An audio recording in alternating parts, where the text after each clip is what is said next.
তোমার বাবার বয়স 42 বছর, তুমি তোমার বাবার চেয়ে 32 বছরের ছোট, তোমার বয়স কত বের করতে হবে। মনে করো তোমার বাবার বয়স কত আছে, 42 বছর। এটা মনে করো তোমার বাবা, আর এটা মনে করো তুমি। তাহলে তুমি হচ্ছে তোমার বাবার চেয়ে এইটুকু ছোট।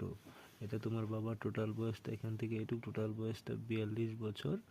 আর তোমার বয়সটা কতটুকু এটা বের করতে হবে। আর এখান থেকে এইটুকু মানে তোমার বাবার চেয়ে তুমি কতটুকু ছোট এটা দেওয়া আছে, এটা হচ্ছে 32 বছর দেওয়া আছে।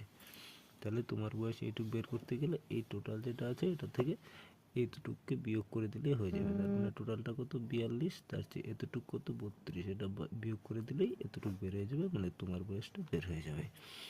তাহলে করে ফেলি। 42 উপরে লিখলাম, নিচে 32 লিখলাম, বিয়োগ করে দিলাম। 2 থেকে 2 বিয়োগ করলে 0, 4 থেকে 3 বিয়োগ করলে 1, তারপরে উত্তর লিখতে হবে। এটাই বের হয়ে গেলো আমাদের উত্তর। এখন উত্তরটা লিখতে হবে যে আমার বয়স 10 বছর। আমার বয়স 10 বছর।